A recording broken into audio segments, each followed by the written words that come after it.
Maria Bamieh, can you tell me a little bit about yourself? We know you were a special prosecutor until last week.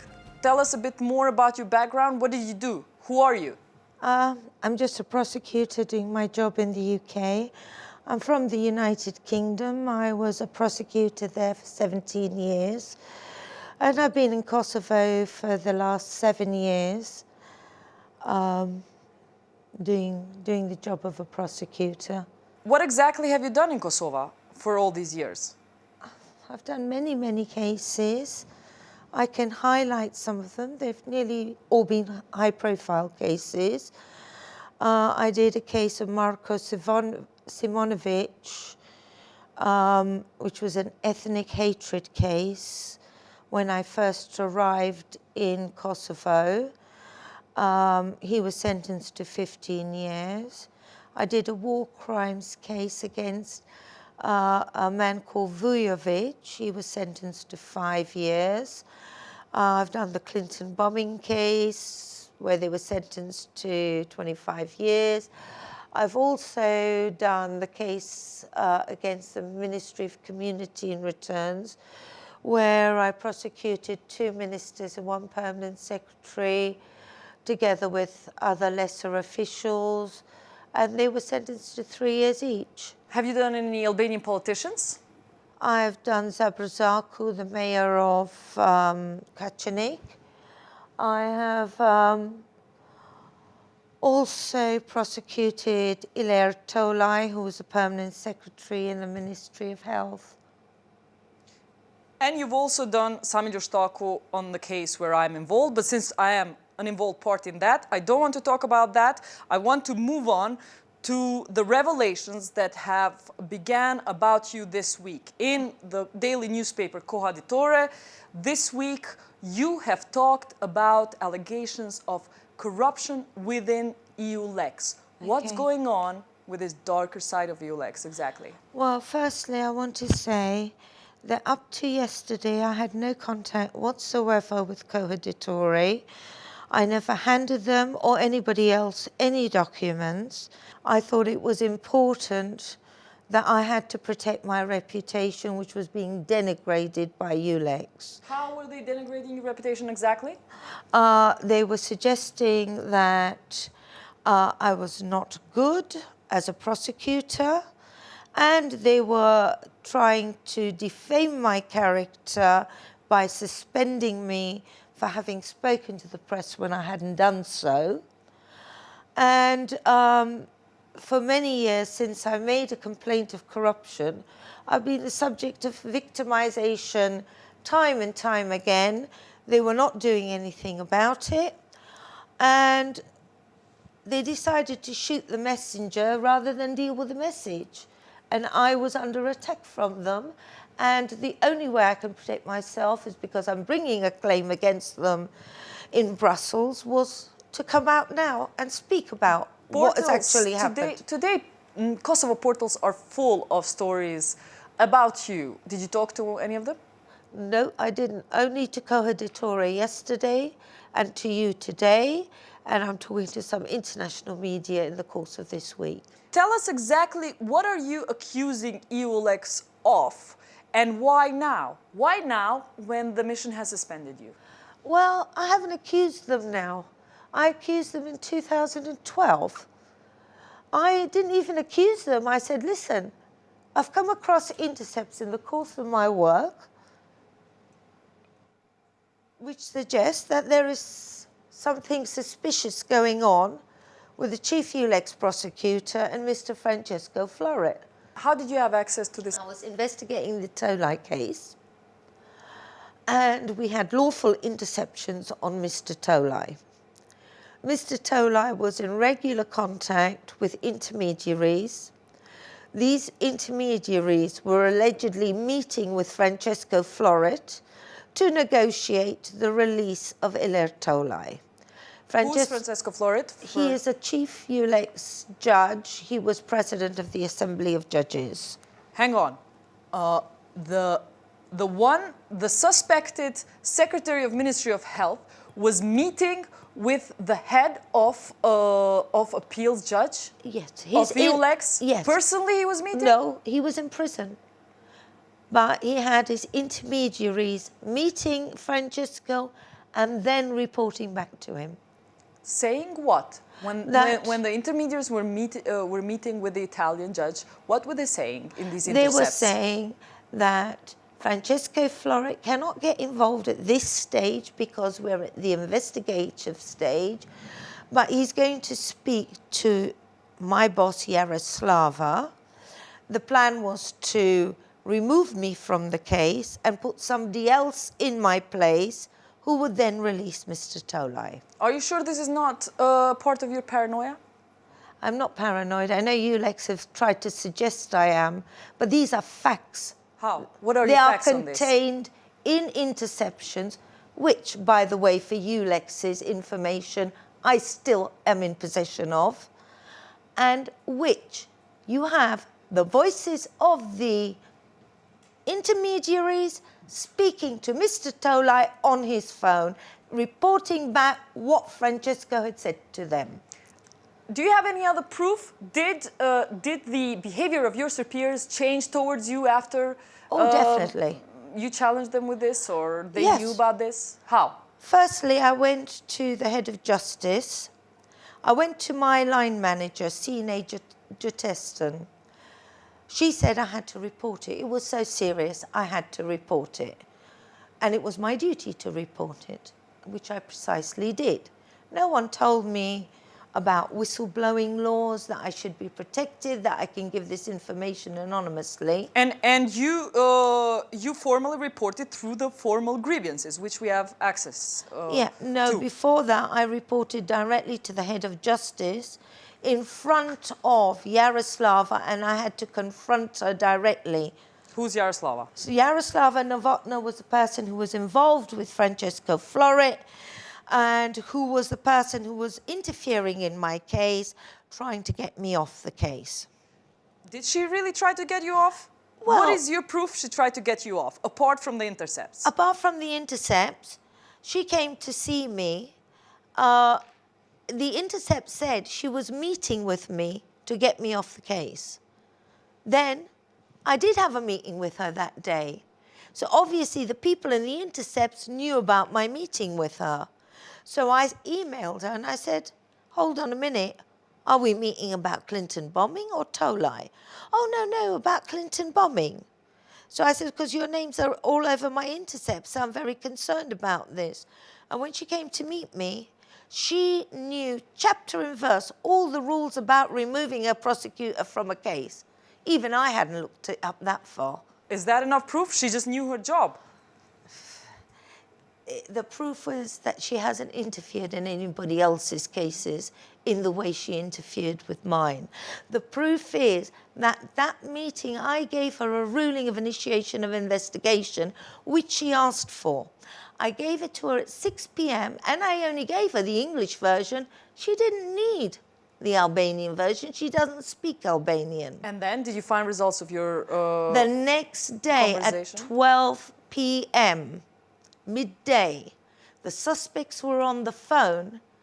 They had met someone from Yaroslava's office who had translated my ruling into Albanian for them.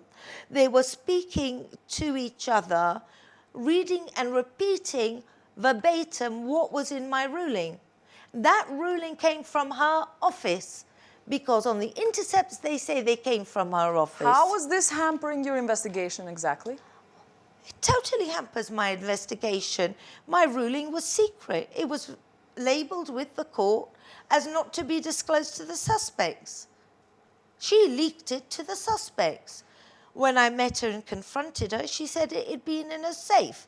Well, it could not possibly have been in her safe because somebody was reading it to the suspects. But these intermediaries are people who hang around and try to contact not only Yaroslava Novotna that you have accused, but try to contact others. They try to contact you too. They did indeed. So why meeting with them is sinful? No. How do you know they were intermediaries? She could say, I didn't know they were intermediaries.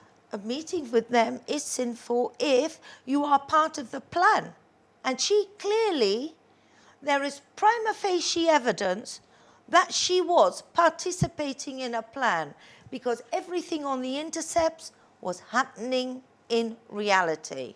But the leak could have come out of your office. How did you know it didn't It did come not out of come your out office? of my office. How do you know? Because I had that ruling for nearly a year. It was with the court for nearly a year.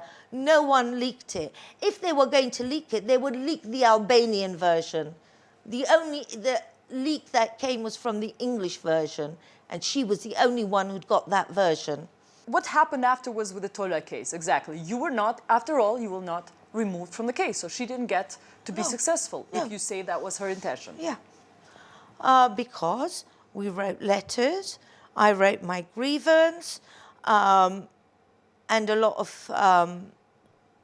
things happened which resulted in the case proceeding. She was interfering even at the time of the confirmation hearing. How? She phoned the judge, Mariola Pasnik, who was dealing with the confirmation. And said what? I don't know what she said to the judge, but she came back to me and said, oh, actually, there may be something to your case after all. Then, Why is this suspicious? well, she shouldn't be speaking to judges about my case. There should be separation between prosecutors and judges. Then my case was confirmed. They were absolutely furious with the way I drafted the indictment, because in my indictment, I'd put in all the intercepts. I'd given disclosure of all the intercepts to the defence lawyers, including Mr. Tolay. I had put in the intercepts which implicated Francesco and Yaroslava.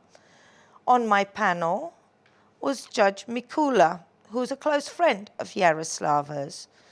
I was treated with hostility during the whole of that trial by the judges. How do you know that being placed in the trial is a conspiracy against you? Isn't there some form of independent way of choosing judges in EULEX? Absolutely not. What do you mean? With the local judges, there's a voting or a ticket system. With the international judges, they don't have any system other than the chief EULEX prosecutor, the president of the Assembly of Judges, and the chief judge for each region will determine which judges he's got available to sit in any particular case. So how did Novotna, being a chief prosecutor, not a chief judge, influence Mikula to be another Czech person to be precisely in your trial? Because she had contact with the judges, she was friendly with the judges, she was friendly with Francesco, as is clear from the interceptions. Regarding Tolay, you have, in the interview published in Coaditore, also accused a Minister of Justice, Hayreddin Kuchi, for interfering in the case. In which way did he actually interfere in the case? Hayreddin Kuchi did not directly interfere in my case. He gave permission to Astrid Harachia to go to the prison to make a visit to Tolay. I looked into this. I believe he did so innocently and wrongly believed that he was entitled to do so. Why does a minister is ever allowed or put in position to allow another politician to visit a suspect in prison? Well, that shouldn't be the case, but in Kosovo, a lot of people do not react upon good advice and may just react on the spur of, can I go and visit him? Oh, yeah, of course you can, rather than a considered decision. There was no criminal intent in relation to But this Minister issue. of Justice licensing someone to go and visit. It was wrong. He shouldn't have done it. How do you know this did not affect your investigation, this visit? Was Astrid Harachia in any form a witness or involved in the investigation? No, Astrid Harachia was not involved in my case, but obviously this was a case which involved allegations of corruption And at that time, I think Astrid Harachia was being investigated by the local prosecutors for a similar allegation. So allowing another suspect in another investigation, which in the public it was known that Astrid Harachia was a suspect in another case, to visit another politician, health secretary, is not wrong? Well, it's not a crime if there's no criminal intent. If somebody does something without the intention, if Mr. Haradin Kuchi had sat there and thought, oh dear, I must send Astrid Harachia to sort out Tolai to make sure their stories coordinate or something, yes, then there would be criminal intent, but that was not the way my evidence came out. I had no evidence that Mr. Haradin Kuchi behaved with the necessary criminal intent. Anyway, in this case, you got the suspect sentenced. The court decided to punish Mr. Tolai. That's why I will move on to the next case. Tolai was not the only case where you started an investigation against EULEX or accused EULEX of corruption. Which other case? Okay, let me go through the chronology. It might help you to understand. In 2009, there was an article while I was doing Clinton bombing one case, and I cannot now remember which newspaper. Clinton bombing is the bombing of the Sekiracha club, which was done in retribution for Trium Friza's murder. Yeah. And this was done by a unit of, a special unit of police officers. Go ahead. Whilst I was doing the first trial against Besnik, Hassani, Shpen Karimi and Nusret Sena, there was an article in one of the press that suggested that Francesco Flora had been paid money. And I took no notice of it whatsoever, and I carried on with my trial, not suspecting anything at all. So this is the same judge. Francesco Florit, which we can see in the photo here, is the same judge as previously involved? He was the judge who dealt with the Clinton bombing. Okay. And the triple murder. Okay, so this article comes out in the newspaper? This article comes out in the middle of my trial in the newspaper. And you know newspapers write everything. Do you trust this article? I didn't trust the article at the time. And? I thought it was far-fetched and I just carried on with my case. And?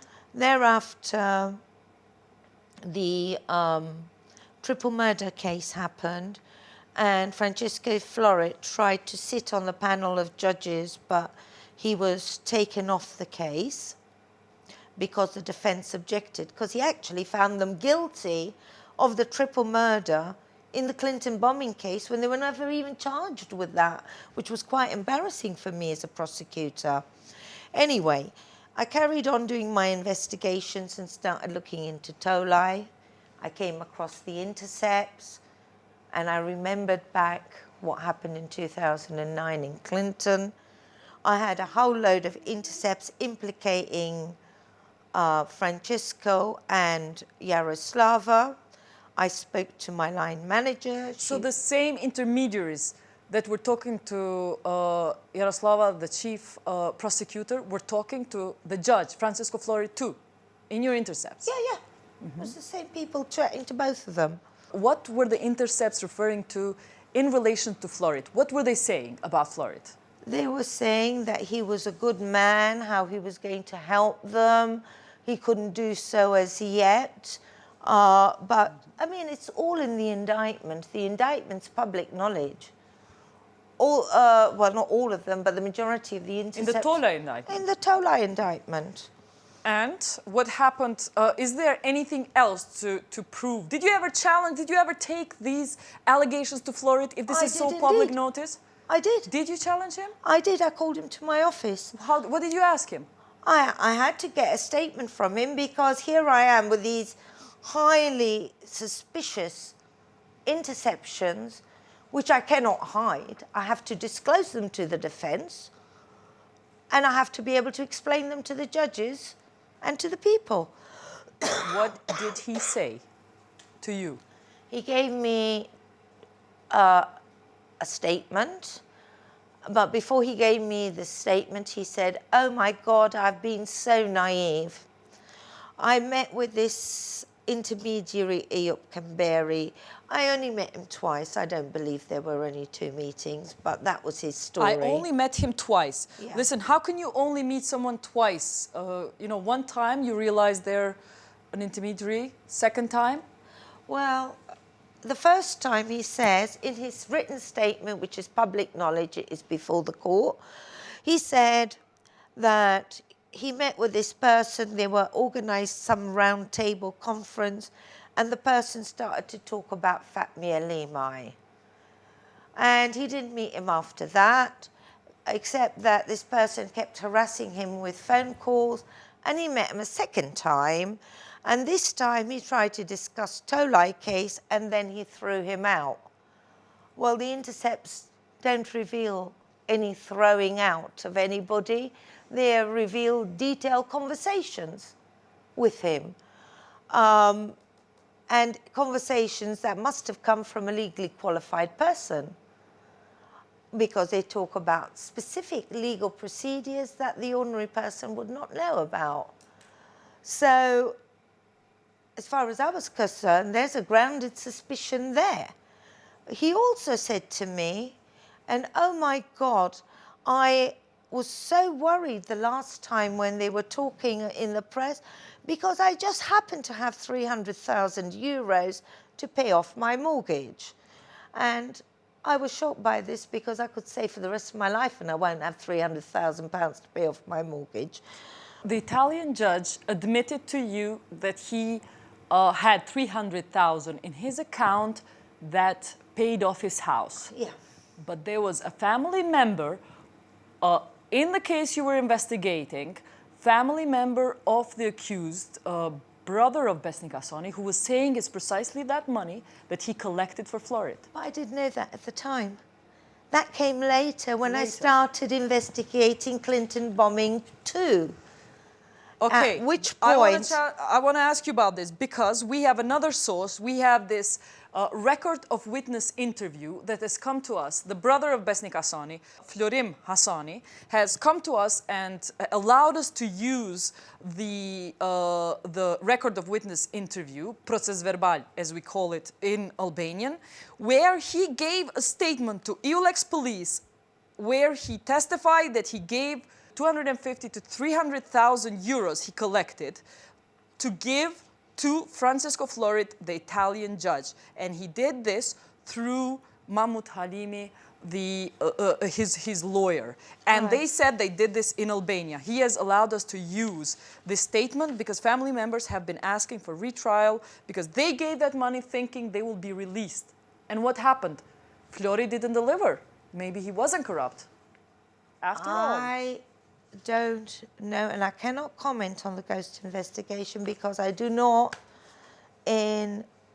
want to just jeopardize that investigation in any way whatsoever. Is there an investigation going on? There is an investigation, but let me explain to you the chronology. At the time that I spoke to Francesco Florid for the statement, I was dealing with the Tolai case. That was 2012. I made the report in 2012. EULEX did nothing about that report, and Francesco left, but Yaroslava carried on. After that, I started to look into the Clinton bombing 2 case. What is that? That is the second part of Clinton bombing, to prosecute the other people who participated in the bombing of the Sekiracha bar with Besnik and Spend. And in the course of that investigation, I got the information from Besnik and Spend that this money had been paid to Francesco.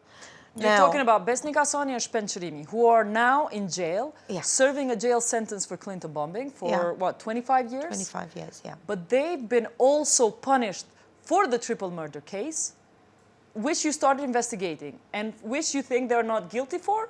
I didn't investigate that case at all. Why? Why not? Because it was never my case, ever. It was the case of Gianfranco Gallo in Antmic Times, and it then became the case of Recep Malaku in SPRK. So I never investigated, and I had never had any dealings or made any decisions on that case.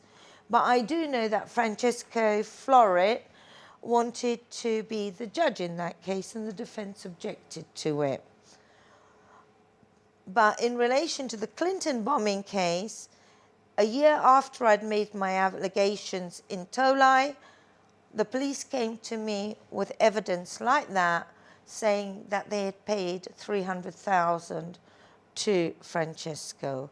They wanted me to complain to ULEX to investigate the matter. I told them I'd already complained in an earlier case and ULEX did nothing. Why do you think ULEX did nothing?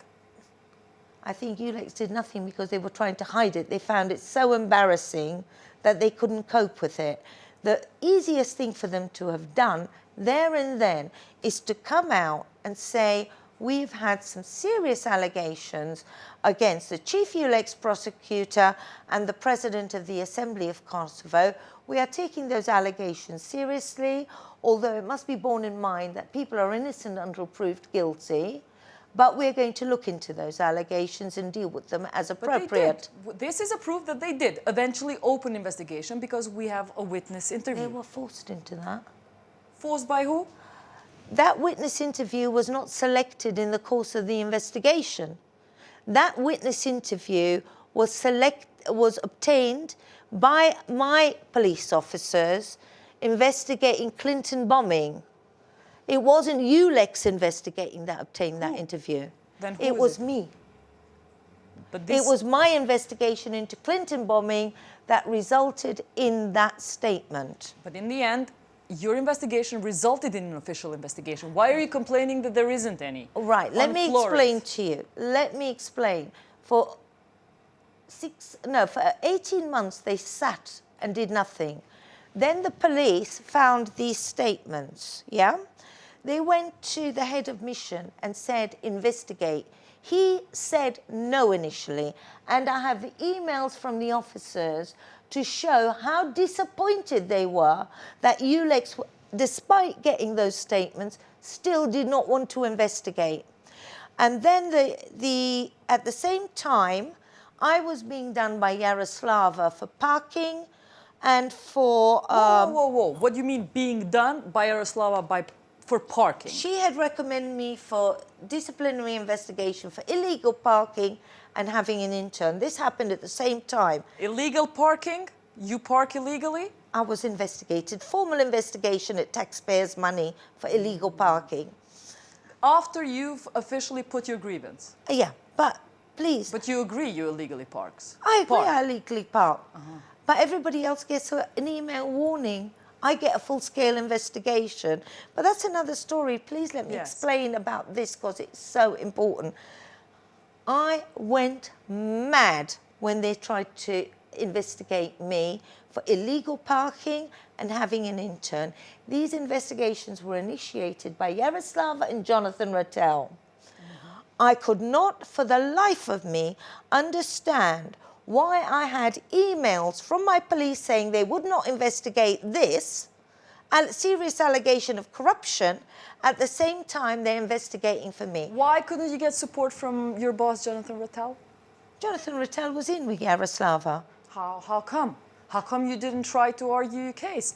You Westerners are argumentative. You argue. No, Jonathan Rattel, when it comes to anything, says, oh, I do not know anything. If you ask him to speak to his higher-ups, oh, sorry, I can't, way above my pay grade. But hang on, the official grievance you did, you sent in his address to. Did you get any reply from Rattel? I was never given a reply to any of my allegations. They were buried. They are buried to this day. It is unlawful for them not to formally respond to me. But one of the family members of the punished came to us telling us, the brother of Shpen Cherimi, which Ilir Cherimi, came to us and gave us a document which showed that he has officially asked Yaroslava to look into Florit and investigate Florit for 300,000 euros given to him. Yaroslava Novotna replied that it is that people who work in the EULEX mission are under immunity. Nobody is immune for criminal offences. Are you sure I that am people positive. like yourself are not immune, can just get off? Because we're used to Kosovo. We had UNMIK that was UNMIK Romanian police that was accused of murdering protesters. They get off very lightly. It was criminal procedures. They went back to Romania and not in jail. No, no, no. That is because of the Romanian authorities. If you're seconded and you commit an offence in Kosovo, you are investigated in Kosovo, and your seconding authority then have to deal with you for any offence that is revealed from that investigation. If you are contracted and you commit a criminal offence, your immunity is lifted and you are prosecuted for the offence that you have committed, so long as it's a criminal offence. This has never happened in Kosovo. There is no immunity for criminal actions, none. It is in the Brussels Codes of Conduct, it is in the standard operating procedures. Nobody can come here and commit a murder and then wander off home. But what is responsibility of EU-lex officials when a citizen of Kosovo, like Ilir Sherimi, wrote a letter saying that money was paid? He was a witness saying that money was paid to Francisco Florit, 300,000 euros, for release of a suspect, and the suspect was released. And the problem was that his brother was not released. So what is the responsibility of your mission to react to something like that when a Kosovo citizen reports it to you? They have a duty to investigate any serious allegation. No, you act like you're above the law. I'm sorry, and I am embarrassed that some of my colleagues do act like they're above the law. And the fact is, EULEX does think it is above the law, and I will deal with that later in more detail. But what should have happened and what happened are two different things. When someone complains as a member of the public that they have been wronged by a member of EULEX, and wronged in a criminal way, Yaroslava should have made a report to the head of mission, who should have reported to Brussels. Come on, it's not just Yaroslava. You reported it. Didn't you report to head of mission? Because the formal grievance we have is directed to EULEX, Jonathan Rattel, and Yaroslava Novotna. So didn't you yourself report to the head of mission? Yes, I did. So you cannot tell me that superiors, happen? the tops, were not informed. Why are you trying to excuse them? No, she didn't even inform the superiors. I know this. But even I informed the superiors. But the problem is there is no accountability in EULEX. EULEX does not believe that it is subject to the rule of law. EULEX believes that they are exempt from the rule of law. Hang on, there's member countries who pay its due. They are accountable to member countries. It must be somebody in Brussels oversees EULEX. There must be. They are accountable to the member states. That is for sure. And they carry out the instructions of the member states. But the member states do not get involved in the day-to-day running of the mission. They do not get involved in complaints made by Ilir Karimi or Maria Bamieh. It is outside their jurisdiction. When we make complaints, it goes at best to the civilian ops commander, where it is buried. If we take action against the mission, they say, oh, no, we're exempt from the law. The EASS, which is the External Action Service that works under the Council, with the cases that have been brought against the mission in Brussels, and the Ombudsman, European Ombudsman, has even tried to investigate cases. Such as? Which cases? He has tried to investigate a number of cases of maladministration, not just with EULEX Kosovo, but around in other missions. And he has written a report. The External Action Service will turn around and say, oh, it's not us, it's the Commission, the Council. The Council will say, no, it's not us, it's the Commission. So when it comes to staffing issues or day-to-day running of the mission, there is no direct line of accountability. Everybody passes the buck. And the mission have been told by Mr. Giles Janvier, who was the Deputy Civilian Ops Commander.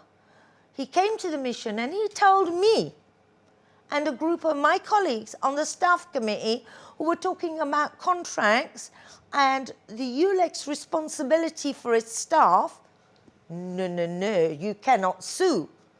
You have no What rights. were you planning to sue? What were you exactly planning to sue? It wasn't me. Some of my colleagues were planning to sue because they have had back-to-back contracts for 4 years. And under that, they become employed staff, not fixed-term contract staff. And their contracts had said they were under the responsibility of their home countries, which was the jurisdiction they should bring their claims. No, you don't have any jurisdiction. We are exempt from the law. So I turned round to him and I said, Mr. Janvier, are you seriously telling us that as a rule of law mission, you are exempt from the rule of law? And he went mad. Woman, how dare you play with words? Started shouting at me. But that is the reality. They think they are gods. And they actually really believe that they're exempt from the law. So they do whatever they want. And that is the problem. No accountability. Hang on, can we rewind a little bit regarding the 250,000 that was allegedly given to Francisco Flori for doing the job, releasing someone?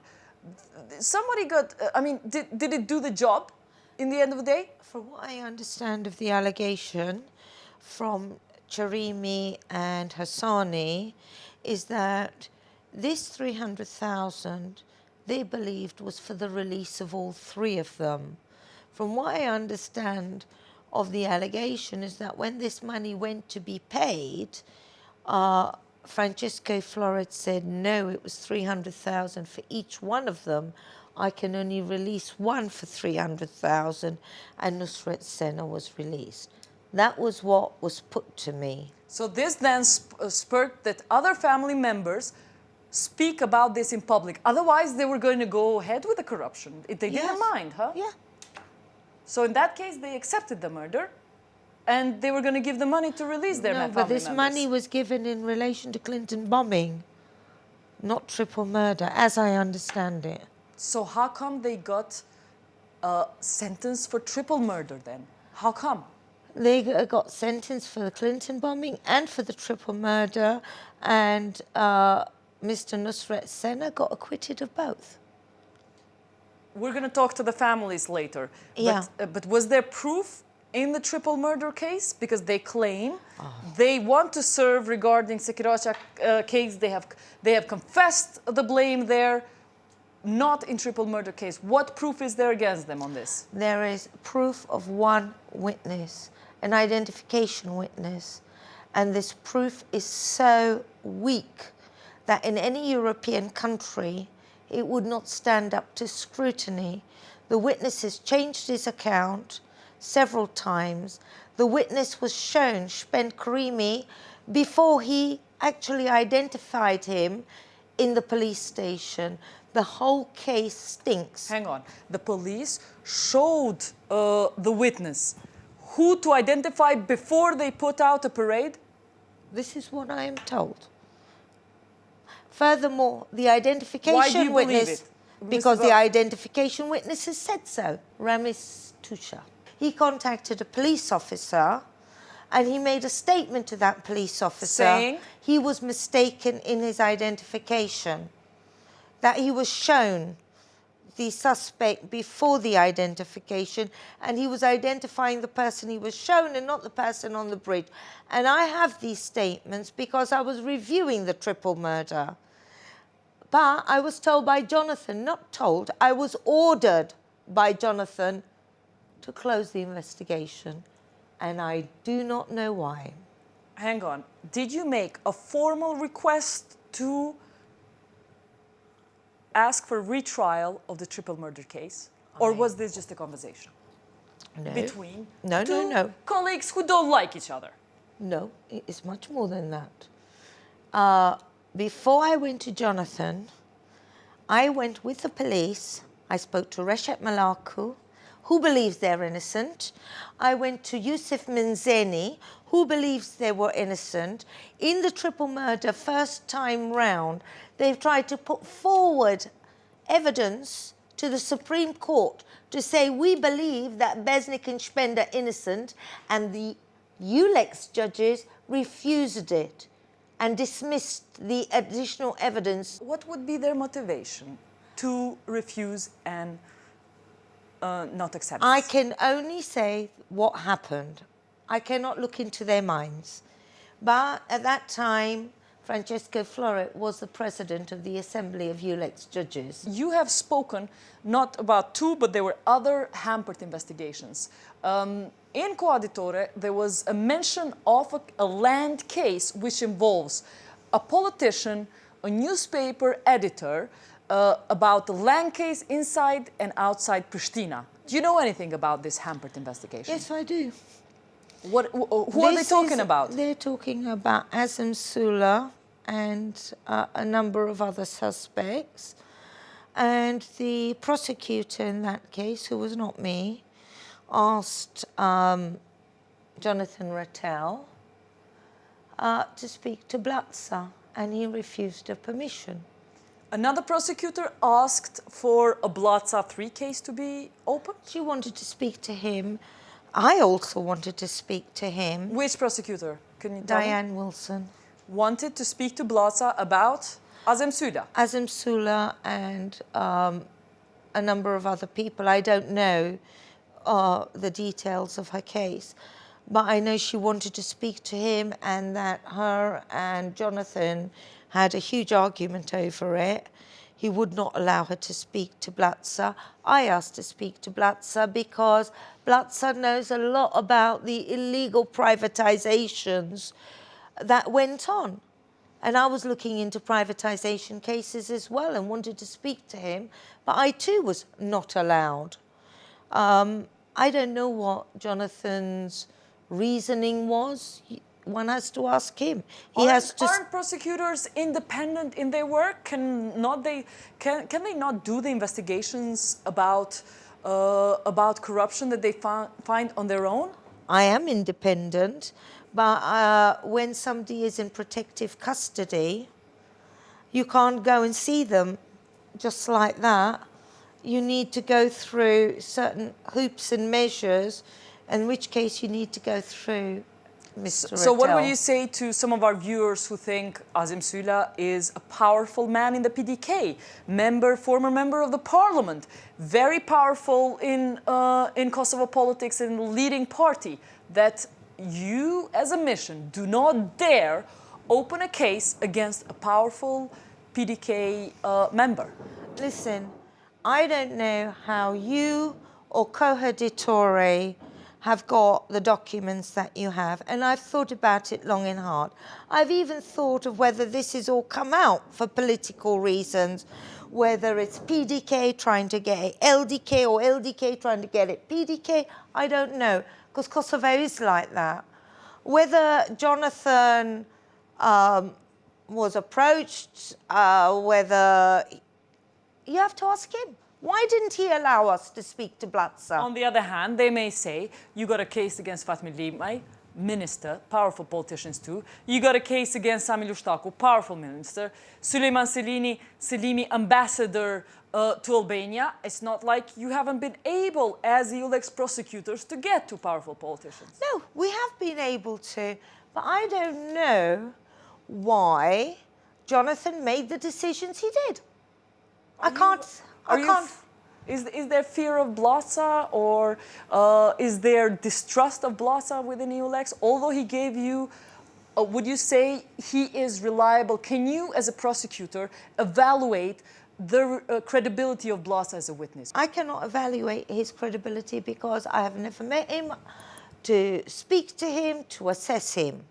But I know that Diane Wilson thought him credible enough to speak to. I wanted to speak to him, and I would then determine how credible or not credible he is, depending on how he answers the questions.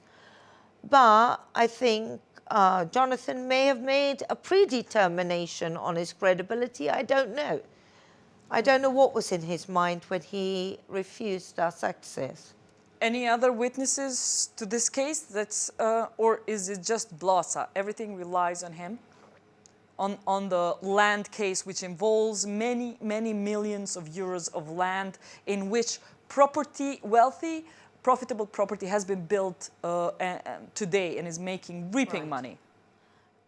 Jonathan is an organized crime man.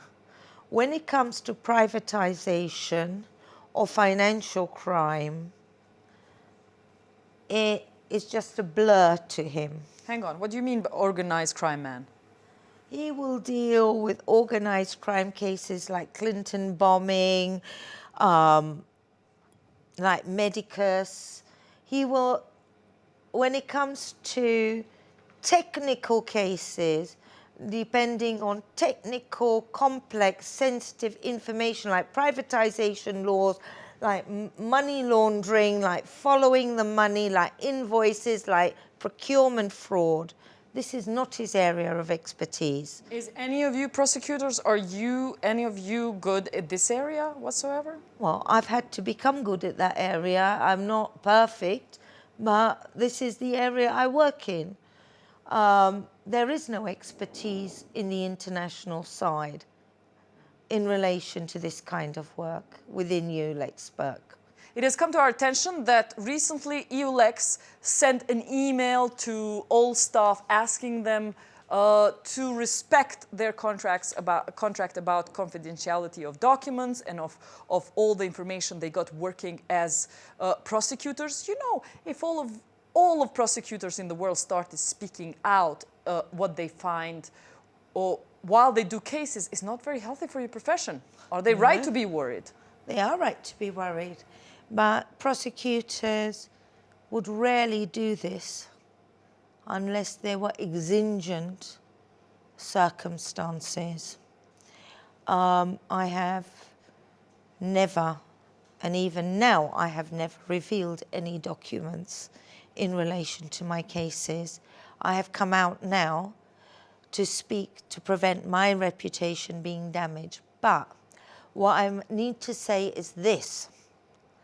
If an organization is so corrupt that it is hiding the corruption within its service, not only hiding it, but it is trying to damage the reputation of the person who has raised that issue, and then going about the press, because I know Jonathan has been bad-mouthing me in the press to many journalists, and I'm going to sue him for defamation of character. How do you know this? Because journalists have told me.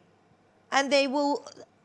Journalists have not quoted him so doing in the newspapers. They might not have quoted it in the newspapers, but they have told me that he is going around saying I'm mad. How has your reputation been damaged? What are they saying about you to journalists? They're saying I'm mad, that I'm a disgruntled employee, that I am only doing this because I'm a disgruntled employee. Are you? No, I am not. I am doing this to defend my reputation. But you are ruining their reputation by saying they are corrupt. Yes. They interfere in investigations. Yes. This is not ruining their reputation? Well, I have to defend myself. If that means I'm speaking the truth and they don't like it and that affects their reputation, so be it. I was going to go very quietly. I was going to go and just take them to court. So you are not a hero against bad things happening in EULEX. No. You were going to go out very quietly, despite bad things happening inside EULEX? I had done my best. The way it was going to come out was not like this. The way it was going to come out was in the trial.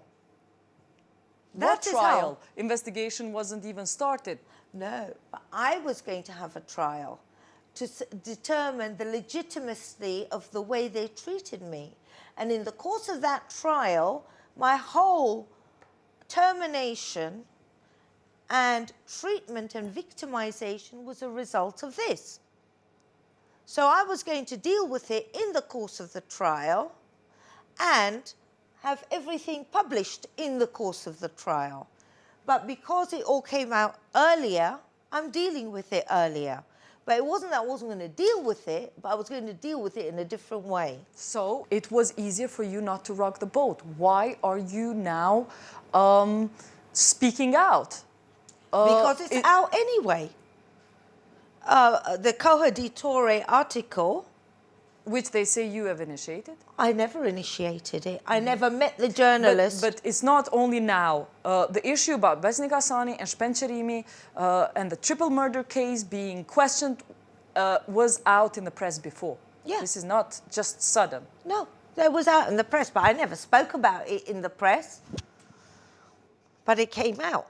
What do you say to people who listen to this and would say, well, this is just a bloodbath between professional prosecutors who did not get along for career or had problems making place for each one of them in a mission that is dwindling. Not everybody's contracts could not be extended.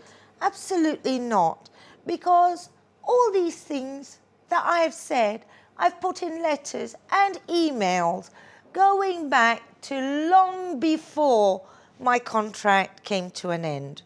I have no need to have a bloodbath with them about some this. Would say, Ms. Bamieh, some would say you have a need to make bloodbaths because even in some of the last jobs you had, you sued your former employees. I sued my former employees. Who did you sue? I sued the CPS for discrimination. Who is CPS? Crown Prosecution Service in the UK. And I won substantial damages. And I'm going to sue them. And I will win. On what basis did you sue? I sued for discrimination. And I won. How much did you win? 200,000. Because as a prosecutor, you actually prosecute. This is your job. You even do it for yourself? I do it for myself, but I'm not going to be treated illegally by anybody. I'm a prosecutor because I believe in the rule of law. And I expect my employers to implement the rule of law and act within the rule of law. But you have spoken about also nepotism and how people are hired in EULEX or having their contracts extended not based on meritocracy. Yeah. Can you give me some examples of that? Yeah. Proof? The whole downsizing exercise, from start to finish, was an exercise of nepotism. How? Because the whole process was totally subjective, and it was only who was liked that was selected. By whom? Come on, they By went their through line an managers. interview. They went through an interview. An interview can be very subjective. How come? Because Who interviewed you? Oh, I was interviewed by Yaroslava Novotna the first time, and the second time I was interviewed by two of her senior prosecutors. So my interview, put that to one side. Let's look at the way they dealt with all the others. Local staff have made any official complaints that we know about. How come you are the only one complaining, my Oh God? my goodness, that is not true at all. Really? Yes. There are presently, as we speak, two major cases in Brussels, at the Labour Court in Brussels. One is concerning the back-to-back contracts of the interpreters and translators, which was started last year and is due to be heard on the 9th of December. Where? Due to be heard In the Labour Court or in Brussels? Labour Court in Brussels. Local Kosovo staff are going to have a case heard there are there? Albanian staff working as internationals, that case. There is another case involving some 20 individuals, maybe more, international and local Kosovo staff, where their contracts were downgraded unlawfully. The doctors and nurses in the EULEX medical unit have brought a claim for arbitration, and EULEX is playing games with them, refusing to name their arbitrator, which in the circumstances is quite appalling, because they have no right to go to the Kosovo Labour Court. In their contracts, their only right to a hearing is by way of arbitration. And Ulex Hom is saying we need more information, blah, blah, blah. No. The law requires him to name his arbitrator. If he needs more information, he asks the arbitrator, not the other side. On the topic of how EULEX staff is treated, we want to ask you about two cases. First, do you know anything about Enver Zumbera's murder in the north, or about any enlightened investigation or internal investigation of EULEX, and the murder of Audrius Šenavizus, which is the Lithuanian police officer killed near Zvechan on 19th September 2013, EULEX Right. staff? I know nothing about Mr. Zimberi, unfortunately, but in relation to Audrius Senavitius, I understand that there was an internal inquiry and a report was made by Mr. Yoni. What did the report say? Have you seen it? I haven't actually seen it, but I know of its contents. The report was quite scathing of ULEX, and they put pressure on the author. What do you mean, scathing of EULEX? What did it say? Initially, it was saying that had ULEX provided an armoured vehicle, Mr. Audrius may still be alive today. So Audrius went to the north of Kosove, the most dangerous place in Kosove, with a non-armed vehicle? With a soft-top, non-armoured vehicle. But why? Your mission looks wealthy enough. Some people are making savings. That's what the whole downsizing exercise was about. Unfortunately, they were trying to save money in the wrong place. So did the report say this, or did the pressure make the report change?